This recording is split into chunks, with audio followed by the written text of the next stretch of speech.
इस वीडियो में हम चैप्टर डिस्कस करेंगे नियंत्रण एवं समन्वय चैप्टर का क्वेश्चन डिस्कस करेंगे। ये नियंत्रण एवं समन्वय चैप्टर जो है ये बायोलॉजी का क्वेश्चन है, लेकिन हम इससे पहले कुछ 2-3 क्वेश्चन पहला चैप्टर में जो दिया हुआ है उसको भी हम डिस्कस कर लेते हैं। तो यहाँ पर ये कह रहा है प्रीवियस पहला चैप्टर का क्वेश्चन है कि मनुष्य के आहार नाल में अवशेषी अंग क्या होता है। तो मनुष्य के आहार नाल में अवशेषी अंग अपेंडिक्स होता है। अपेंडिक्स का कोई काम नहीं होता है, ठीक है। अपेंडिक्स को हटा भी देंगे तो कोई दिक्कत नहीं होगा। और 132 नंबर क्वेश्चन है कि ट्रिप्सिन एंजाइम जो है, एंजाइम का कार्य क्या है। तो ट्रिप्सिन एंजाइम प्रोटीन का पाचन करता है। ऑप्शन नंबर सी हो जाएगा। ट्रिप्सिन एंजाइम प्रोटीन का पाचन करता है। क्वेश्चन नंबर 133, मुख गुहा में आहार नाल का कौन सा भाग पचता। तो मुख गुहा में कार्बोहाइड्रेट पचता है। तो यहाँ पर आंसर नंबर बी हो जाएगा, कार्बोहाइड्रेट, है ना। मुंह में कार्बोहाइड्रेट पचता है। क्वेश्चन नंबर 134 क्या कह रहा है। रक्त में शर्करा का स्तर नियंत्रित होता है। रक्त में शर्करा का स्तर नियंत्रित होता है इंसुलिन के द्वारा। इंसुलिन हार्मोन के द्वारा रक्त में शर्करा का नियंत्रण होता है, ठीक है। अब हम क्वेश्चन नंबर चैप्टर 2 से अब शुरू करते हैं। वहाँ तक तो पिछला क्वेश्चन था, अब हम चैप्टर नंबर 2 का शुरू करते हैं। क्वेश्चन करा कि मेरुरज्जु के आघात से क्या हो सकता है। तो मेरुरज्जु के आघात से बौनापन हो सकता है, ठीक। यहाँ पर वो दिया हुआ लकवा, ठीक है। मेरुरज्जु के आघात से, है ना, मेरुरज्जु के आघात से क्या हो सकता है। तो मेरुरज्जु के आघात से लकवा हो सकता है, लकवा बीमारी हो सकता है। देखो मधुमेह तो किसके कारण होता है, रक्तहीनता के कारण होता है। इंसुलिन की कमी से होता है मधुमेह। घेंघा तो ग्वाइटर की कमी से होता है। बौनापन तो ये DNA है, GN का है। तो ये तीनों तो ऑप्शन ऐसे भी नहीं होगा, तो आप ही जान सकते हैं कि ऑप्शन नंबर डी हो जाएगा, लकवा ही होगा। क्वेश्चन नंबर 2, मस्तिष्क का सबसे बड़ा भाग क्या होता है। तो मस्तिष्क का सबसे बड़ा भाग होता है अग्र मस्तिष्क। अग्र मस्तिष्क में सेरिब्रम आता है। सेरिब्रम जो है ये सबसे आगे में रहता है, फोरहेड में सेरिब्रम सबसे बड़ा भाग होता है। बीच में मध्य मस्तिष्क होता है और सबसे पीछे में अनुमस्तिष्क होता है। सेरिबेलम जो है वह मध्य मस्तिष्क का ही पार्ट है, ठीक है। यहाँ आंसर बी नंबर हो जाएगा, सेरिब्रम। सेरिब्रम जो है आगे वाला भाग, मस्तिष्क का सबसे बड़ा भाग है, अग्र मस्तिष्क भी कह सकते हैं। अब क्वेश्चन नंबर 3 देखते हैं क्या कहता है। अग्न्याशय में कौन सा हार्मोन स्रावित होता है। तो अग्न्याशय से देखो टेस्टोस्टेरोन भी तो नहीं होगा, इंसुलिन भी नहीं होगा, यही दोनों में से एक होगा, ठीक है। तो यहाँ पर आंसर दिया हुआ डी नंबर, इंसुलिन दिया। अग्न्याशय से इंसुलिन हार्मोन स्रावित होता है। अग्न्याशय से इंसुलिन हार्मोन स्रावित होता है। ऑप्शन नंबर डी हो जाएगा। देखो टेस्टोस्टेरोन जो है वह मानव हार्मोन है, इस बात को ध्यान रखिए, ठीक है। नर हार्मोन है टेस्टोस्टेरोन जो है, नर हार्मोन है, इस बात को भी याद रखिए। क्वेश्चन नंबर 4, सजीव जीवधारियों द्वारा किस प्रकार की नाइट्रोजनी पदार्थ का उत्सर्जन होता है। तो सजीव जीवधारियों द्वारा अमोनिया, इसमें अमोनिया भी होता है, यूरिया भी होता है, यूरिक अम्ल, 3 ही प्रकार के उत्सर्जी पदार्थ होते हैं और तीनों में नाइट्रोजन होता है, इसलिए नाइट्रोजनी पदार्थ कहा गया है। यूरिया, यूरिक अम्ल और अमोनिया 3 ही पदार्थ होता है, यूरिया, यूरिक अम्ल और अमोनिया, इसलिए हम आंसर डी हो जाएगा, है ना। इनमें से सभी तीनों नाइट्रोजनी पदार्थ सजीव से उत्सर्जन होता है, याद रखें। यूरिया, यूरिक अम्ल और अमोनिया, ये 4 होता है। अब हम क्वेश्चन नंबर 5 देखते हैं। क्वेश्चन नंबर 5 क्या कह रहा है? क्वेश्चन नंबर 5 कह रहा है वृक्क सहायता प्रदान करता है। तो वृक्क किसमें सहायता प्रदान करता है? श्वसन में तो नहीं ये करेगा, जनन में भी नहीं करेगा, पाचन में भी नहीं करेगा, तो उत्सर्जन। वृक्क का काम है उत्सर्जित करना, फिल्टर करना, उत्सर्जित करना, है ना। तो वृक्क उत्सर्जन में सहायता करता है। क्वेश्चन नंबर 6, निम्नलिखित में से कौन मनुष्य का एक उत्सर्जी अंग नहीं है ना। निम्नलिखित में कौन मनुष्य का एक उत्सर्जी अंग नहीं है? अग्न्याशय तो हार्मोन निकालता है, ये उत्सर्जी अंग नहीं है ना। ये पचाने के काम करता है। किस चीज़ का पचाने का काम करता है? अम्लीय माध्यम को क्षारीय बनाता है और इससे ट्रिप्सिन एंजाइम निकलता है जो कि प्रोटीन का पाचन करता है। ट्रिप्सिन पेप्सिन एंजाइम निकलता है जो कि प्रोटीन का पाचन करता है, और भी हार्मोन निकलता है। फेफड़ा तो सांस लेने में मदद करता है, श्वसन अंग है, ये भी नहीं आंसर होगा। त्वचा तो उत्सर्जी अंग नहीं होगा, तो क्या होगा? कौन एक उत्सर्जी अंग नहीं है? फेफड़ा से कार्बन डाइऑक्साइड निकालते हैं, त्वचा से कुछ न कुछ निकलता है, वृक्क से भी उत्सर्जी अंग है, ये भी है, त्वचा भी है, फेफड़ा से भी कार्बन डाइऑक्साइड हम निकालते हैं। तो यहाँ आंसर हो जाएगा अग्न्याशय, है ना। आंसर क्या हो जाएगा? अग्न्याशय, ठीक है। अग्न्याशय यहाँ पर आंसर हो जाएगा। फेफड़ा से कार्बन डाइऑक्साइड निकालते हैं तो ये उत्सर्जी अंग हो गया। वृक्क भी उत्सर्जी अंग हो गया, त्वचा भी उत्सर्जी अंग हो गया। तो यहाँ से आंसर हो जाएगा सी नंबर, अग्न्याशय। अब हम क्वेश्चन नंबर 7 देखते हैं। क्वेश्चन नंबर 7 में क्या कह रहा है? क्वेश्चन नंबर 7 में खुला परिसंचरण तंत्र पाया जाता है किसमें? मनुष्य में जो ब्लड सर्कुलेशन होता है तो बंद परिसंचरण तंत्र है, बिल्ली में भी बंद परिसंचरण तंत्र है, कबूतर में भी बंद परिसंचरण तंत्र है। तो खुला परिवहन तंत्र, खुला परिवहन तंत्र सिर्फ और सिर्फ तितली में पाया जाता है ना। तितली आंसर हो जाएगा, तितली आंसर हो जाएगा। खुला परिवहन तंत्र तितली में पाया जाता है, इस बात को याद रखिए। बाकी में सब में बंद परिवहन तंत्र पाया जाता है। जिसमें ब्लड सर्कुलेशन होता है उसमें बंद परिवहन तंत्र पाया जाता है, ठीक है। तो आंसर यहाँ बी नंबर तितली हो जाएगा। अब हम 8 नंबर क्वेश्चन देखते हैं। क्वेश्चन नंबर 8 क्या कह रहा है? सबसे छोटी अंतःस्रावी ग्रंथि क्या है? सबसे छोटी अंतःस्रावी ग्रंथि है पीनियल ग्रंथि, जो कि मस्तिष्क में होता है, ठीक है, पीनियल ग्रंथि। तो यहाँ पर आंसर हो जाएगा पीनियल ग्रंथि। कहाँ रहता है? मस्तिष्क में। एड्रीनल ग्रंथि भी मस्तिष्क में ही होता है। थायराइड ग्रंथि गला में होता है, जिसके कारण से क्या होता है, जिसमें थायरॉक्सिन हार्मोन निकलता है और ये ग्वाइटर बीमारी होता है इसी में, थायराइड ग्रंथि में ही, जो यहाँ पर कंठ के पास होता है। अब क्वेश्चन नंबर 9 क्या करा? सिनेप्टिक सिनेप्स नर्व्स पाया जाता है। तो सिनेप्टिक नर्व्स कहाँ पाया जाता है?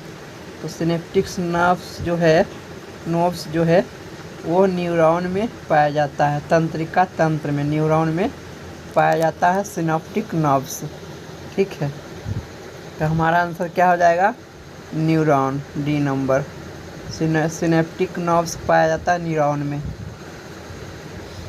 क्वेश्चन नंबर 10 देखते हैं क्या कहता है? कौन सा पादप नियंत्रक फल बेचने वाले द्वारा उपयोग किया जाता है? तो फल पकाने में, मतलब फल जो बेचेगा तो फल पकाने में हम इथाइलिन का प्रयोग करते हैं, सी नंबर।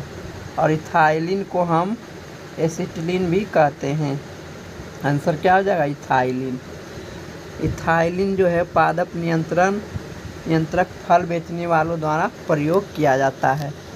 जिब्रेलिन पादप हार्मोन है, ऑक्सिन भी पादप हार्मोन है, एब्सिसिक अम्ल भी पादप हार्मोन ही है एक प्रकार से, ठीक है। इसका आंसर इथाइलिन होगा। क्वेश्चन नंबर 11 क्या करा, वह संरचना जो उद्दीपन की पहचान कराती है क्या कहलाएगा। वह संरचना जो उद्दीपन की पहचान कराती है वह कहलाती है ग्राही। ग्रहण करना, ग्राही। ग्राही ही एक ऐसी संरचना है जो उद्दीपन की पहचान कराती है। ठीक है। संवेदनाशील जिसे कह सकते हैं। हल्का सा भी टच होगा कांटा उटा तो हम अचानक हटा लेते हैं। उद्दीपन, इसी प्रक्रिया को क्या कहते हैं, उद्दीपन। जिसमें क्रिया के विपरीत प्रतिक्रिया हो, है ना, उससे क्या कहते हैं, उद्दीपन। तो ग्राही जो इसी संरचना है वह उद्दीपन का पहचान कराती है। क्वेश्चन नंबर 12 क्या कहता है, निम्नलिखित में से कौन सी एक अंतःस्रावी और बाह्यस्रावी ग्रंथि दो प्रकार की होती है। अंतःस्रावी ग्रंथि और बाह्यस्रावी दोनों दो प्रकार की ग्रंथि होती है। तो इसका आंसर होगा अग्न्याशय ग्रंथि। अग्न्याशय ग्रंथि जो है वह अंतःस्रावी ग्रंथि भी है और बाह्यस्रावी ग्रंथि भी है। 1 नंबर अंतःस्रावी ग्रंथि भी है और बाह्यस्रावी ग्रंथि है। ये दोनों प्रकार की ग्रंथि है अग्न्याशय, बाकी सब अलग अलग ग्रंथि है। ठीक है। अब हम क्वेश्चन देखते हैं 13 नंबर, कौन सी अंतःस्रावी ग्रंथि वृक्क के दोनों ऊपर और स्थित होती है। तो एड्रीनल जो ग्रंथि है ये वृक्क में स्थित होती है, वृक्क के दोनों और ऊपर में स्थित होती है। एड्रीनल ग्रंथि वृक्क पर स्थित होती है। एड्रीनल ग्रंथि वृक्क पर स्थित होती है। पिट्यूटरी ग्रंथि मस्तिष्क में होती है। अग्न्याशय ग्रंथि आंत में होती है ना। और थायराइड ग्रंथि कंठ में होती है, गला में होती है, गला में होती है। ठीक है, याद रखिए एड्रीनल ग्रंथि वृक्क के दोनों ओर ऊपर में होती है। क्वेश्चन नंबर 14 क्या कह रहा है, बोल रहा है कि मनुष्य के शरीर की सबसे बड़ी ग्रंथि, शरीर के सबसे बड़ी ग्रंथि लीवर होता है, जिसे यकृत ग्रंथि कहते हैं। लीवर को यकृत ग्रंथि कहते हैं। यह मनुष्य की सबसे बड़ी ग्रंथि है, यकृत ग्रंथि। ऑप्शन नंबर 1 यकृत ग्रंथि। अभी मैंने बताया था कि एड्रीनल ग्रंथि जो है वह वृक्क के ऊपर पाया जाता है और अग्न्याशय ग्रंथि आंत में पाया जाता है। ठीक है। 15 नंबर क्वेश्चन, ग्वाइटर अथवा घेंघा पनपता है। ग्वाइटर या घेंघा रोग आयोडीन की कमी से होता है। ऑप्शन नंबर बी, आयोडीन की कमी से घेंघा रोग होता है। रक्त की कमी से एनीमिया रोग होता है। अब हम क्वेश्चन नंबर 16 देखते हैं। क्वेश्चन नंबर 16, थायरॉक्सिन का स्रवन होता है। स्रवन मतलब निकास होता है ना। थायरॉक्सिन का स्रवन होता है थायराइड ग्रंथि से। थायराइड ग्रंथि से थायरॉक्सिन का उत्पादन होता है। अगर जो थायरॉक्सिन का उत्पादन नहीं होगा तो ग्वाइटर यानी घेंघा रोग हो जाएगा, है ना। तो नमक इसीलिए खाते हैं ताकि थायरॉक्सिन हार्मोन निकले और घेंघा रोग नहीं हो। वृक्क के ऊपर एड्रीनल ग्रंथि होती है, इसे याद रखिए। वृक्क के ऊपर एड्रीनल ग्रंथि होती है और यकृत ग्रंथि में पित्ताशय जमा होता है ना। पित्तरस निकलता है यकृत ग्रंथि से। यकृत ग्रंथि से पित्तरस निकलता है और पित्ताशय में जमा हो जाता है। क्वेश्चन नंबर 17, भोजन का पचना किस प्रकार की अभिक्रिया है। तो भोजन का पचना, सांस लेते हैं छोड़ते हैं तभी जा कर के ये खाना पचता है। तो भोजन का पचना एक प्रकार के उपचयन प्रक्रिया है, उपचयन अभिक्रिया है। भोजन का पचना उपचयन अभिक्रिया है। ठीक है। क्वेश्चन नंबर 18 देखते हैं। जीवों में ध्वनि ग्रहण करने के लिए संवेदी अंग है। जीवों में ध्वनि ग्रहण करने के लिए ध्वनि किससे हम ग्रहण करेंगे ध्वनि आवाज़ को कान से, और कान किसको कहते हैं? श्रवण को। श्रवण, श्रवण माने सुनना, तो कान से ही तो सुनते हैं, तो ध्वनि कान में ही जाएगा।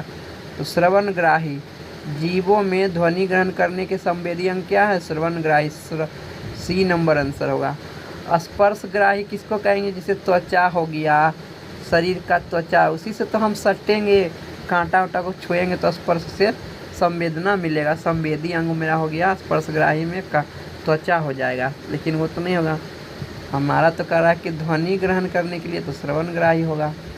और प्रकाशग्राही क्या होगा? आँख होगा, है ना।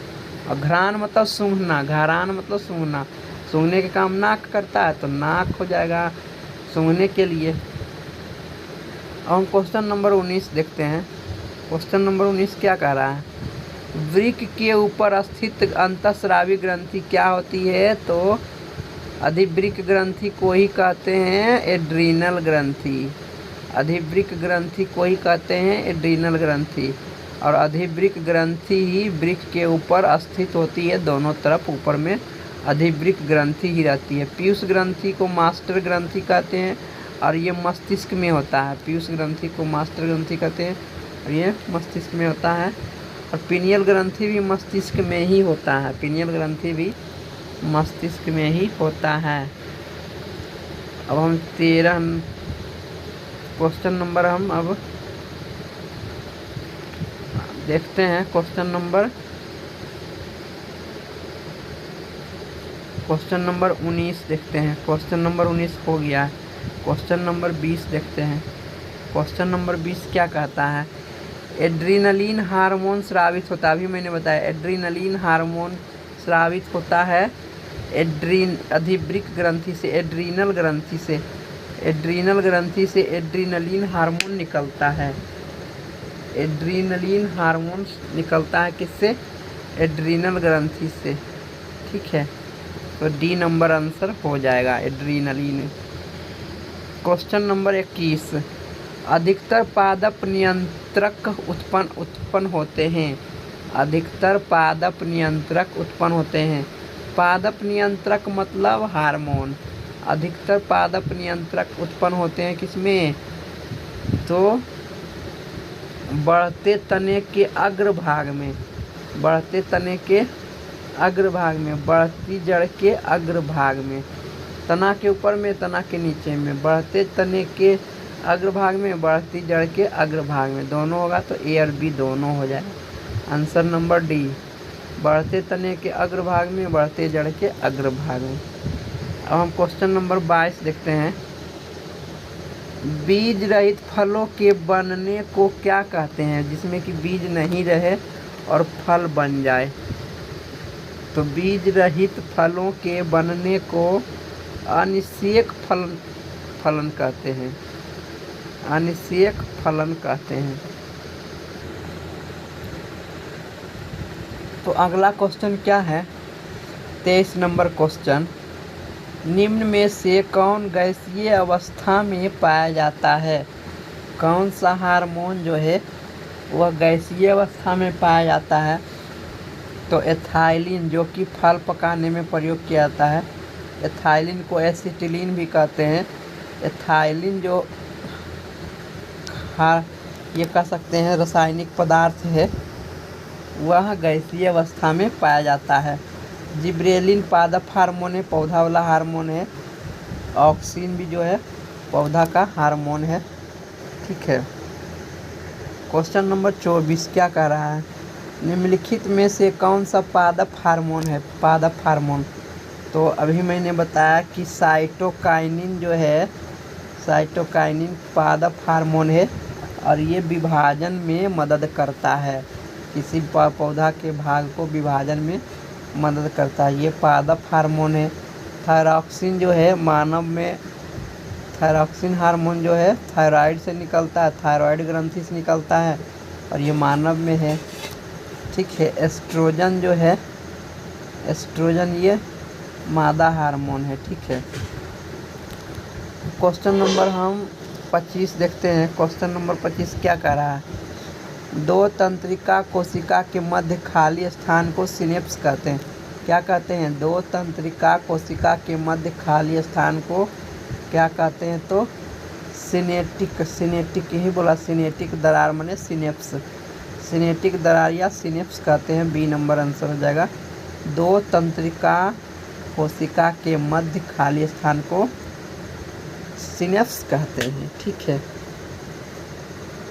एक जौन एक खंडी भाग को कहते हैं। द्रुमिका जो संरचना इस तरह से रहता है, संरचना के इस तरह से जो धागे जैसा निकला रहता है ना, उसको द्रुमिका कहते हैं इस तरह से।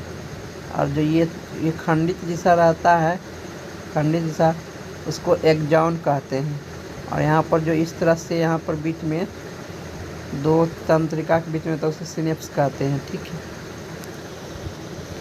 Question number 26। क्वेश्चन नंबर 26 क्या कह रहा है? क्वेश्चन नंबर 26 कह रहा है मस्तिष्क उत्तरदायी है। मस्तिष्क का क्या काम है? उत्तरदायी मतलब मस्तिष्क का क्या काम है? मस्तिष्क से सोचते हैं।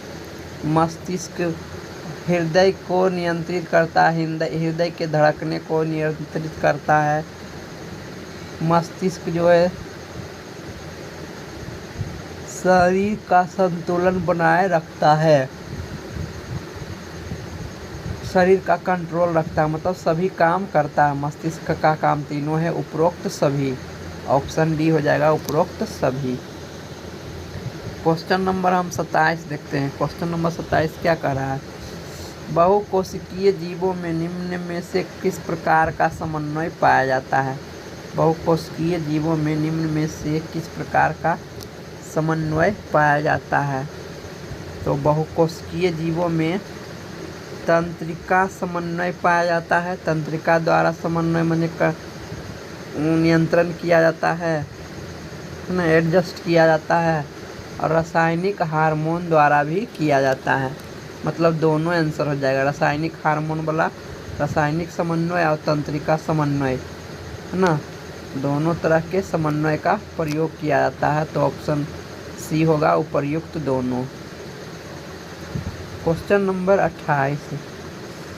तंत्रिका कोशिकाएं कितने प्रकार की होती है? तो तंत्रिका जो कोशिकाएं जो है, तंत्रिका कोशिकाएं 3 प्रकार की होती है। तंत्रिका कोशिकाएं 3 प्रकार की होती है, याद रखिएगा। ठीक है। क्वेश्चन नंबर 29 क्या कह रहा है? प्रतिवर्ती चाप कहाँ बनते हैं? तो प्रतिवर्ती चाप मेरुरज्जु में बनता है, मेरुदंड में, मेरुरज्जु में प्रतिवर्ती चाप बनता है। प्रतिवर्ती चाप कहाँ बनता है?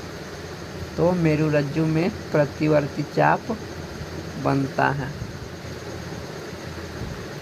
Question number 30। शरीर की प्रधान नियंत्रक ग्रंथि किसे कहा जाता है?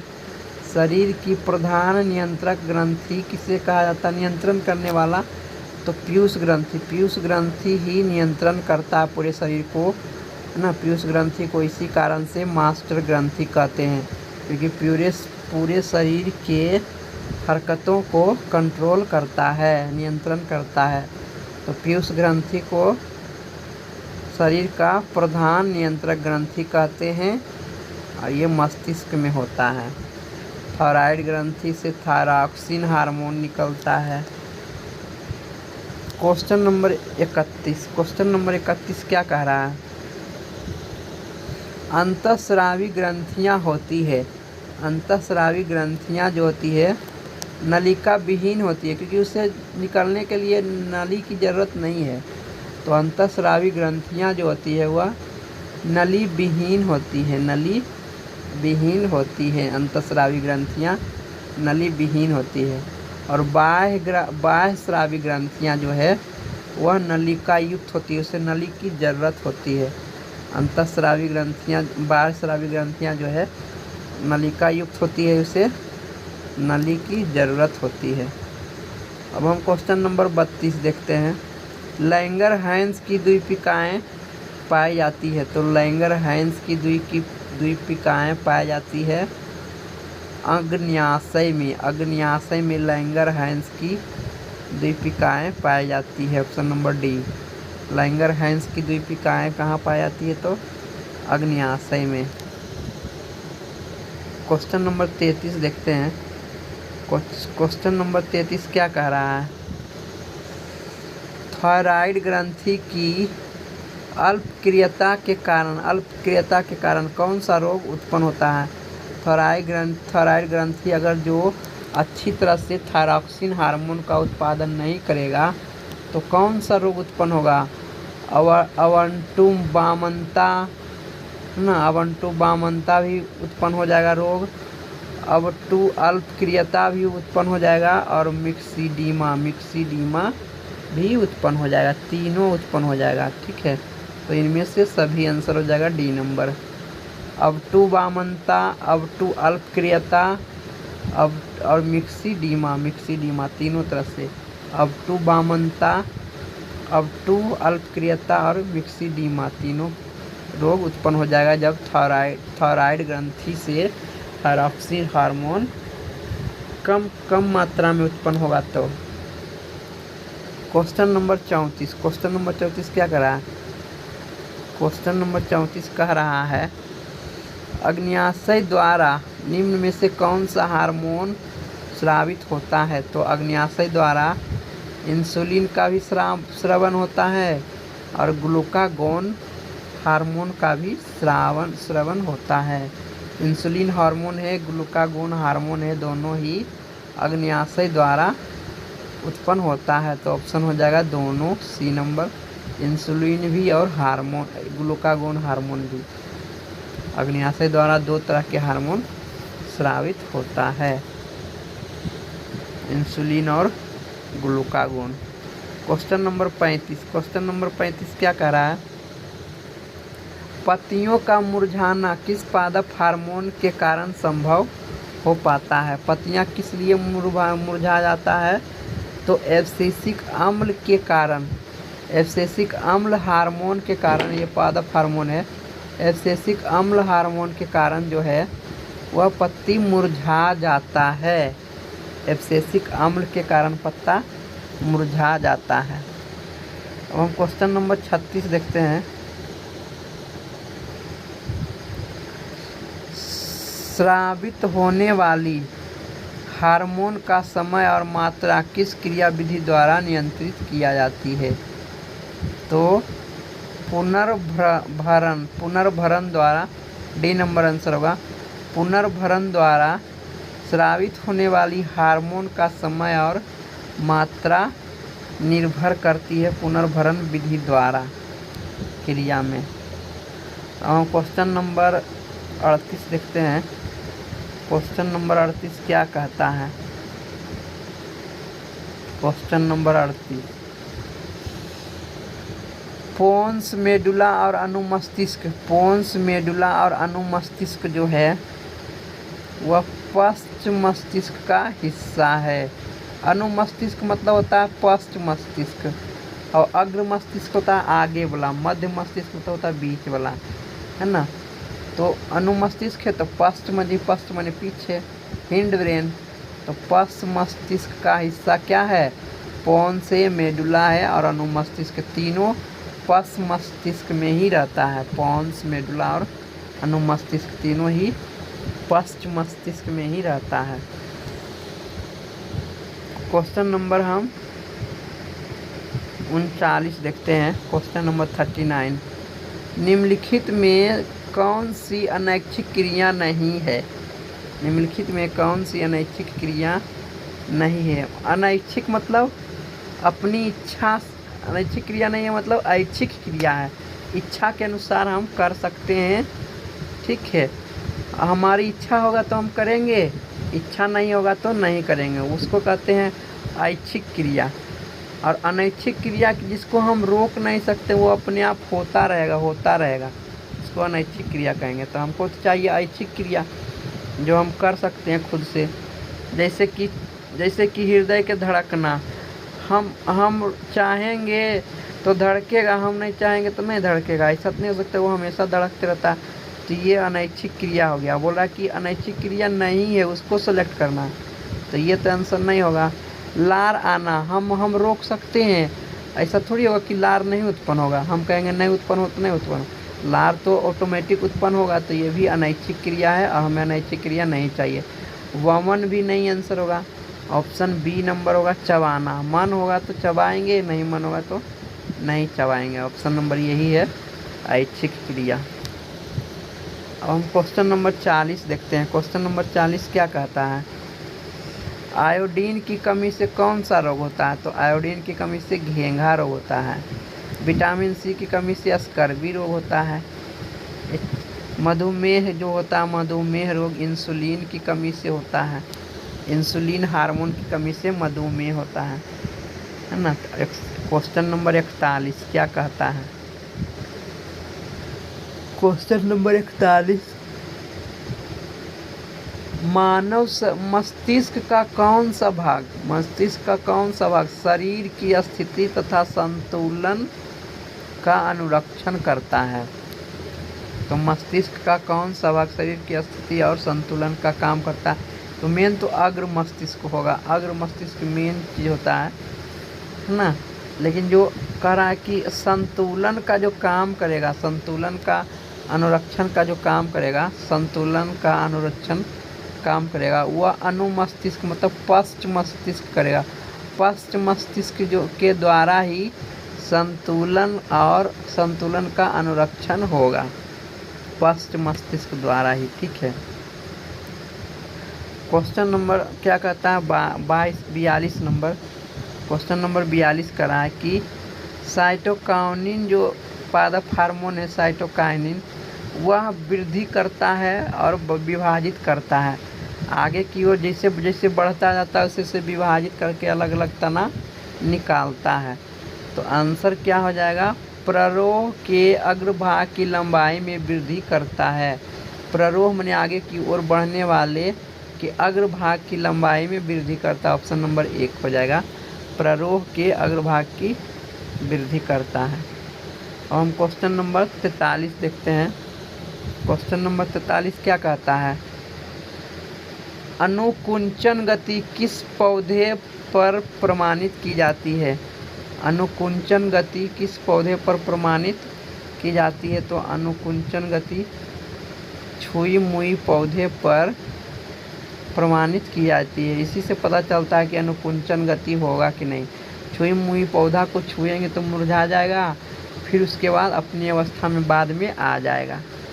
ठीक है, तो 1 नंबर आंसर होगा। क्वेश्चन नंबर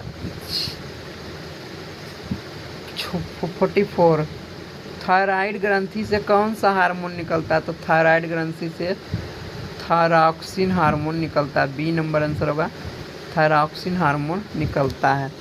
थायराइड ग्रंथि से क्या निकलता है? थायरॉक्सिन हार्मोन निकलता है थायराइड ग्रंथि से। क्वेश्चन नंबर 45, क्वेश्चन नंबर 45 क्या कह रहा है, इंसुलिन की कमी के कारण कौन सा रोग होता है? इंसुलिन की कमी से मधुमेह रोग होता है। डी नंबर, मधुमेह रोग होता है। घेंघा रोग तो होता है आयोडीन की कमी से। बेरी रोग होता है विटामिन B2 की कमी से। ठीक है, अब तो ऑप्शन नंबर डी हो जाएगा मधुमेह। क्वेश्चन नंबर 46 देखते हैं। क्वेश्चन नंबर 46 क्या कह रहा है, खोपड़ी के अग्र सिरे पर स्थित न्यूरॉन को शरीर के विभिन्न भाग से प्राप्त होता है।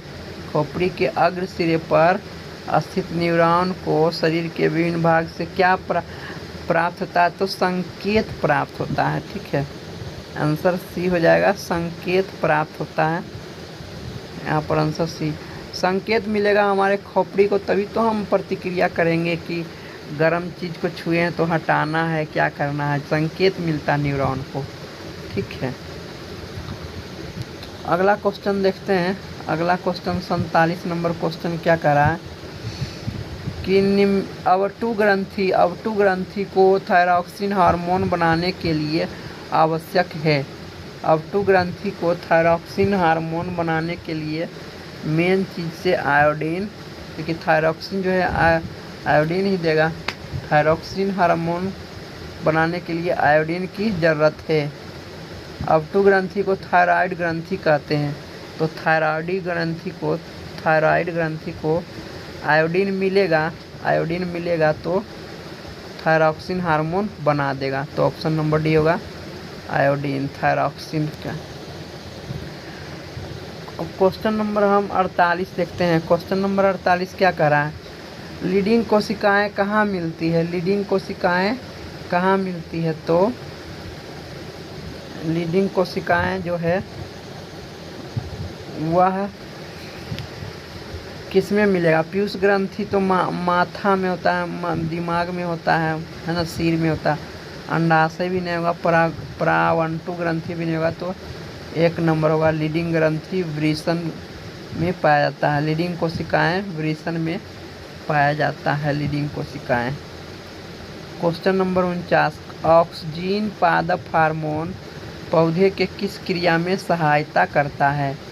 ऑक्सीजन पादप हार्मोन पौधे के किस क्रिया में सहायता करता है? तो ऑक्सीजन वृद्धि में मदद करता है। ऑक्सीजन पादप हार्मोन जो है सभी पौधे के सभी अंग को वृद्धि करता है, वृद्धि में मदद करता है ना। ऑक्सीजन हार्मोन, ऑक्सीजन, इस बात को याद रखो, ऑक्सीजन हार्मोन वृद्धि करता है। 50वां नंबर क्वेश्चन क्या कह रहा है? 50वां नंबर क्वेश्चन कह रहा है तंत्रिका तंत्र का भाग है। तंत्रिका तंत्र का भाग क्या है? तो तंत्रिका तंत्र का भाग मस्तिष्क है। मेरुरज्जु भी आता है, रीढ़ भी आता है, इसी में आता है, तीनों हो जाएगा। ठीक है, तंत्रिका तंत्र का तीनों भाग है, मस्तिष्क भी है, मेरुरज्जु भी है और रीढ़ भी है। ऑप्शन नंबर डी हो जाएगा इनमें से सभी, है ना, इनमें से सभी हो जाएगा, रीढ़, मेरुरज्जु और मस्तिष्क। ठीक है, तो 50 क्वेश्चन मैं करा दिया हूँ। बाकी जो क्वेश्चन बचा है इस चैप्टर में उसको हम अगले वीडियो में डिस्कस कर देंगे। ठीक है, तो हम इस वीडियो को यहीं पर समाप्त करते हैं। थैंक यू दोस्तों, वीडियो को देखने के लिए धन्यवाद।